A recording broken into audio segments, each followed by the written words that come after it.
예레미야 32장 8절에서 15절 말씀입니다. 예레미야 32장 8절에서 15절 말씀입니다. 구약성경 1104면입니다. 한 절씩 교독하도록 하겠습니다. 여호와의 말씀과 같이 나의 숙보의 아들 하나멜이 시위대 뜰 안 나에게 와서 이르되 청하노니 너는 베냐민 땅 아나돗에 있는 나의 밭을 사라. 기업의 상속권이 내게 있고 물을 권리가 내게 있으니 너를 위하여 사라 하는지라. 내가 이것이 여호와의 말씀인 줄 알았으므로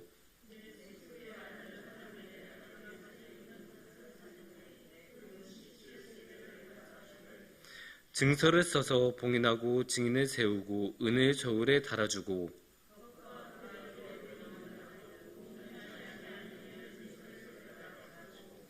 나의 숙보의 아들 하나멜과 매매 증서의 인친 증인 앞과 시위대 뜰레에 앉아있는 유다 모든 사람 앞에서 그 매매 증서를 마세야의 손자 네리야의 아들 바룩에게 붙이며 만군의 여호와 이스라엘의 하나님께서 이와 같이 말씀하시기를 너는 이 증서 곧 봉인하고 봉인하지 않은 매매 증서를 가지고 토기에 담아 오랫동안 보존하게 하라.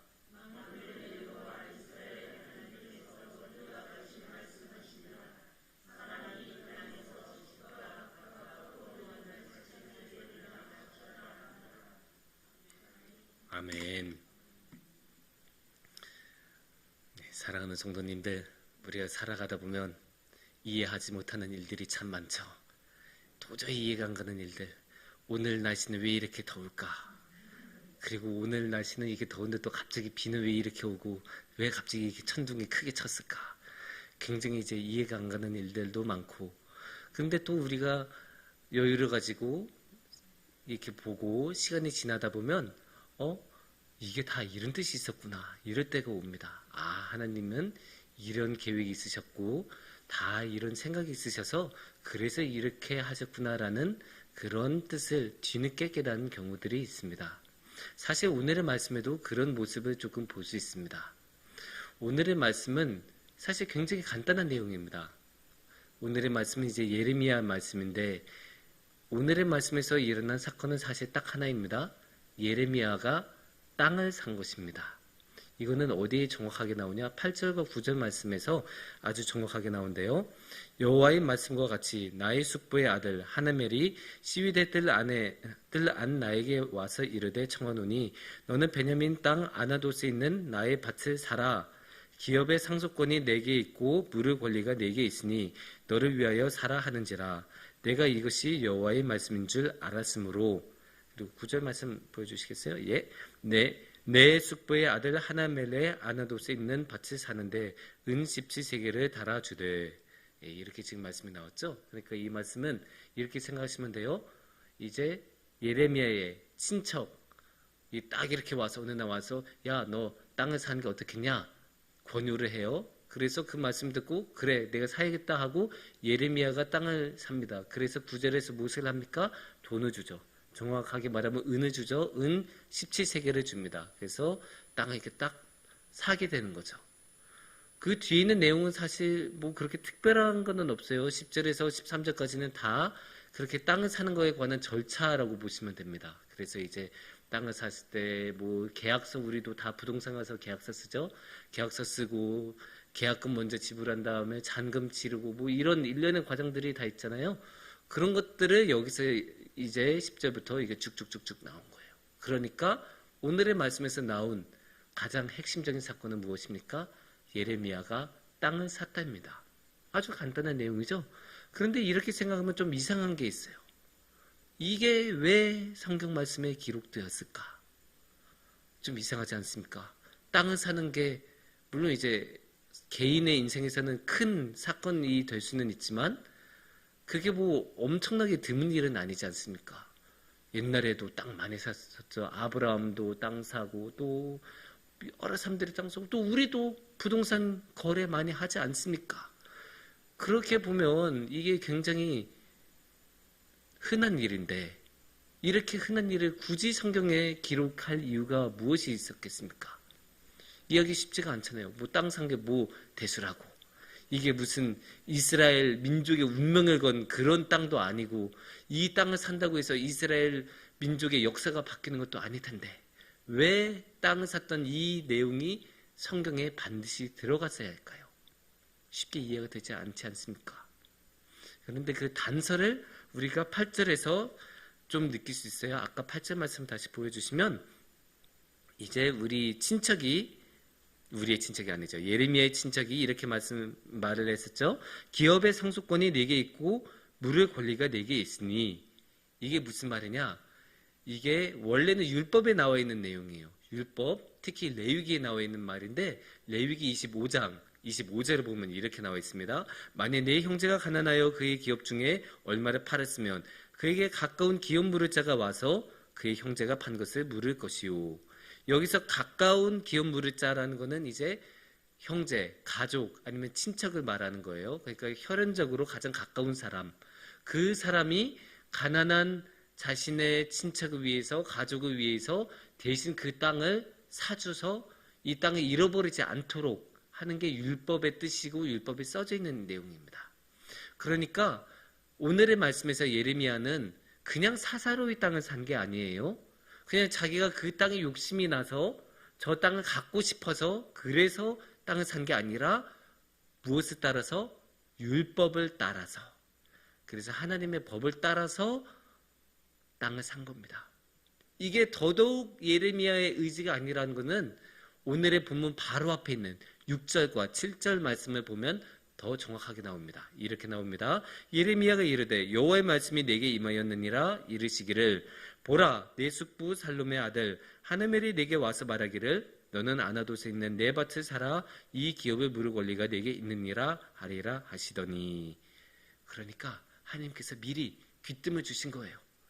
8절 말씀을 보면 이제 예레미야가 땅을 살 때 이게 하나님의 말씀인 줄 알았다라는 말씀이 나와요. 그거 어떻게 알았겠어요? 하나님이 미리 말씀을 해주셨으니까. 이게 7절에서 6절에 이게 하나님의 말씀이다 라고 나오고 그 내용이 7절에 나온 거죠. 그래서 7절에 너희 친척이 와서 땅을 너한테 팔 거다. 그러니까 그 땅 잘 살아. 그게 하나님께서 미리 말씀하셨으니까 예레미야는 당연히 그게 하나님의 말씀인 줄 알고 예 그럼 제가 하겠습니다. 그리고 순종하는 마음으로 땅을 사는 거죠. 이렇게 보면 확실히 예레미야는 자기가 사고 싶어서 산 게 아니에요. 하나님의 뜻을 따라서 산 거죠.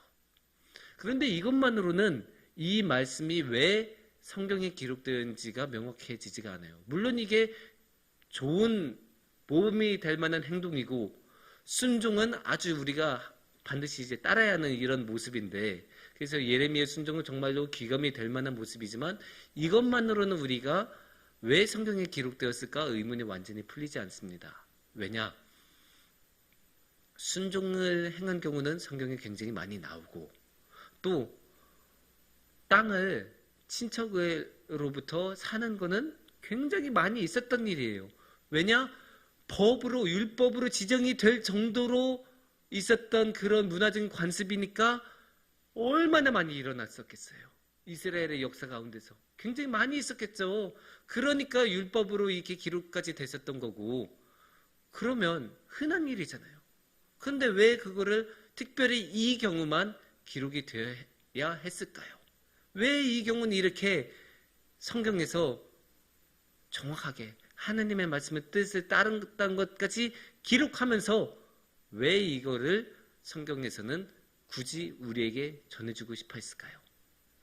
그것을 알려면 우리가 역사적인 맥락을 좀 알아야 합니다. 예레미야 선지자는 언제 활동을 했던 사람이었을까요? 유다 왕국의 말기에 활동했던 예언자입니다.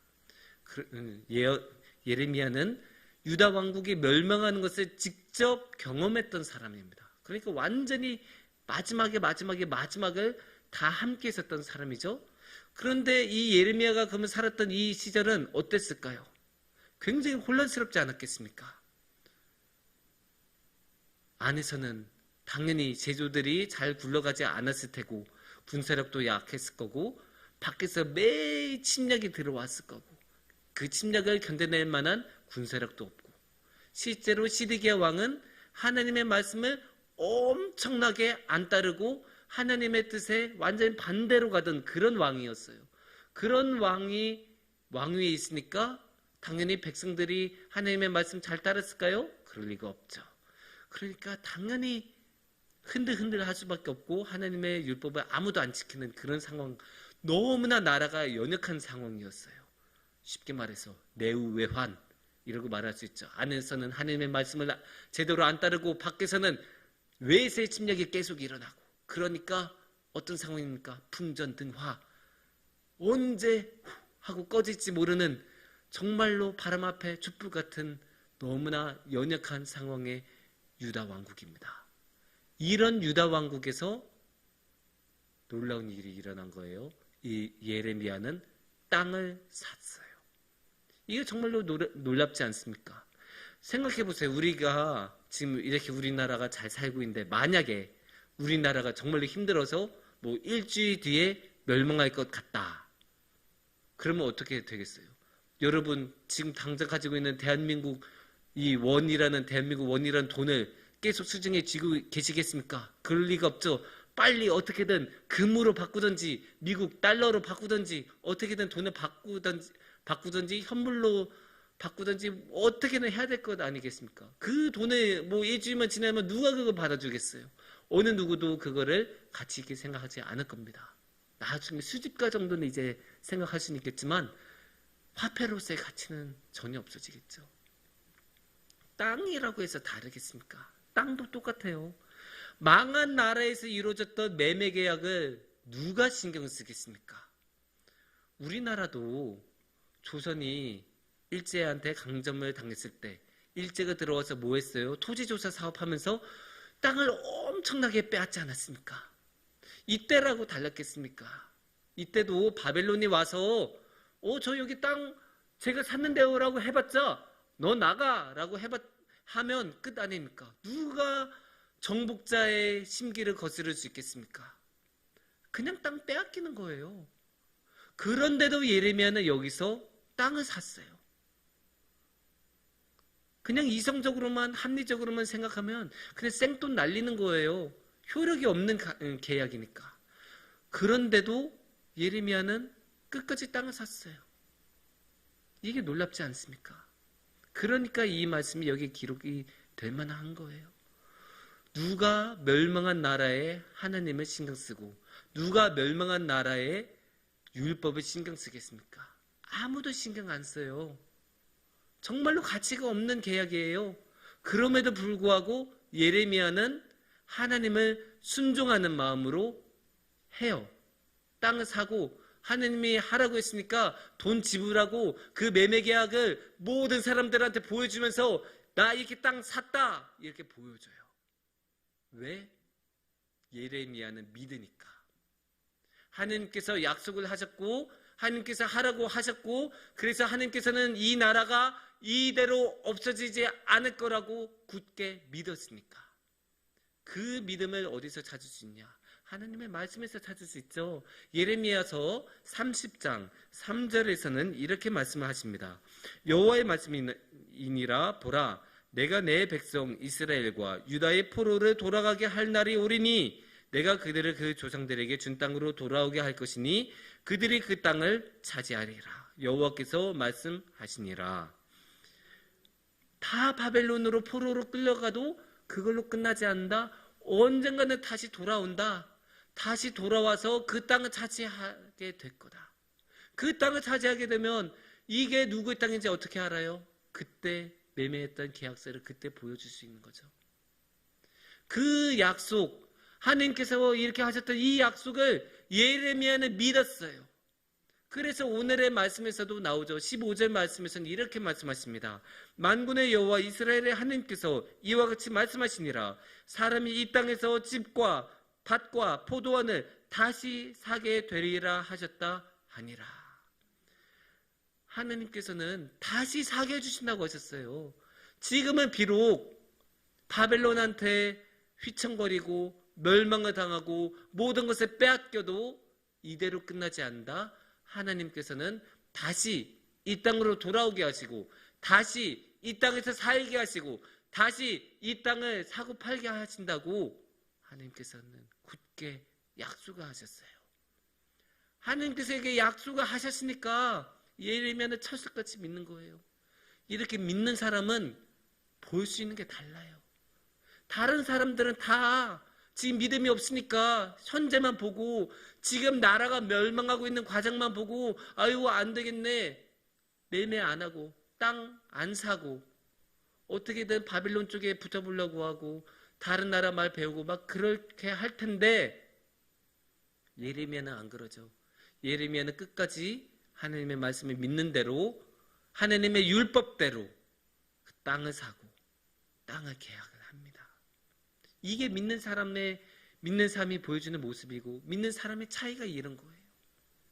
우리나라에도 믿는 사람들은 달랐어요. 내일이 우리가 무슨 날이죠? 우리 모두 아시는 것처럼 광복절이에요. 광복절, 우리가 우리의 나라를 주권을 다시 되찾은 날이죠. 근데 그 되찾은 것을 우리가 그냥 자동적으로 되찾은 것 아니죠. 수많은 사람들이 피를 흘리면서 되찾은 광복이에요. 그런데 우리가 익히 아시는 것처럼 모든 사람들이 거기 피를 흘렸던 게 아니죠. 어떤 사람들은 가만히 있었고 어떤 사람들은 침묵했었고 어떤 사람은 적극적으로 일제를 위해서 일을 했었던 사람도 있었어요. 정말로 많은 다양한 사람들이 있었어요. 그 일제 사람들의 눈에서는 독립운동하는 사람들 굉장히 어리석어 보였을 거예요. 지금 현실 인식도 제대로 못하는 사람들, 아니 지금 저렇게 독립운동 조금 해봤자 진짜 독립이 오냐, 일제는 저렇게 지금 강한데 저렇게 강한 군사력을 가지고 저렇게 공업이 발달했고 모든 면에서 우리보다 앞서 있는데 저 사람들하고 싸워봤자 무슨 이득이 있고 저 사람들을 싸워서 우리가 이길 수 있느냐, 안 된다. 근데 왜 독립운동을 해?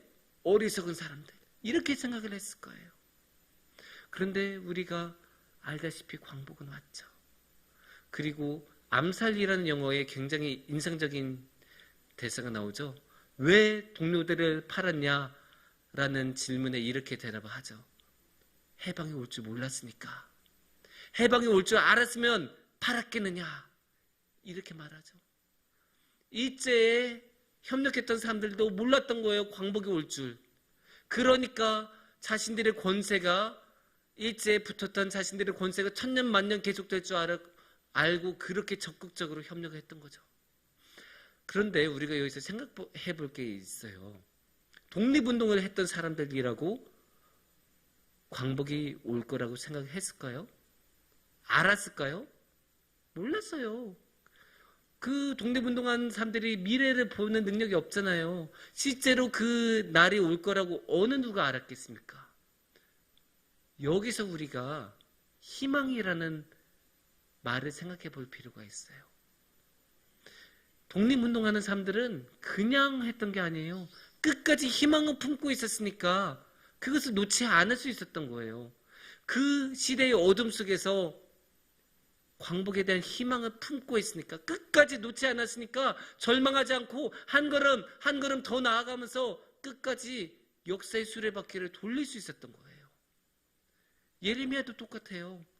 다시 하나님께서 우리가 이 땅으로 돌아오게 해주신다고, 우리가 이 땅을 잃어버린 채로 끝나지 않는다고 하나님께서 약속을 하셨다고 그 희망을 가지고 있었으니까, 하나님께서 주신 그 약속이 실현될 거라는 희망을 가지고 있었으니까 예레미야는 끝까지 하던 대로, 믿던 대로, 율법대로 살 수 있었습니다. 우리도 이런 희망을 품고 살아야 하죠. 당연히 그렇게 살아야 할 겁니다. 물론 우리가 가진 희망은 독립운동가들이나 예레미야처럼 나라의 운명을 걸고 그런 희망을 우리가 품을 경우는 우리 인생에 잘 오지 않을 거예요, 아마. 그런데 그렇다고 해서 우리가 가지고 있는 희망이 작은 희망이 아니에요. 왜냐? 우리의 희망은 예수님이시기 때문이에요. 그것도 그냥 예수님이 아니시고 부활하신 예수님이에요. 부활하신 예수님이 주신 희망은 어떤 것이냐? 다시 이 죽음을 이겨내고 이 죽음으로 끝나지 않고 하나님과 영원히 함께 할 수 있는 삶. 이 희망을 하나님께서 주셨다고 말씀하세요. 베드로전서 1장 3절에서는 이렇게 말씀을 하십니다. 우리 주 예수 그리스도의 아버지 하나님을 찬송하리로다. 그의 많으신 긍휼대로 예수 그리스도를 죽은 자 가운데서 부활하게 하심으로 말미암아 우리를 거듭나게 하사 산 소망이 있게 하시며, 이렇게 예수 그리스도를 부활하게 하시고 그분이 우리의 희망이 되게 하신다고 하세요. 그래서 우리가 절망하지 않고 이 희망을 끝까지 품고 나아가면 우리는 하나님과 함께하고 어딜 가든 주님과 함께하는 삶이 계속될 것입니다. 사랑하는 성도님들, 이 세상에는 참 이해하기 힘든 게 많습니다. 그럼에도 불구하고 우리가 하나님의 약속을 믿고 하나님께서 주신 그 희망을 잃지 않고 계속 우리의 마음속에 품고 나아간다면 우리는 이 세상에 있는 그 이해하지 못한 것들 능히 이겨나갈 수 있어요. 이 세상에 있는 어려움들 능히 이겨나갈 수 있어요. 그 희망을 품고 우리가 한 걸음 한 걸음 나아갈 때 주님께서 함께 해주실 것입니다. 함께 기도하겠습니다.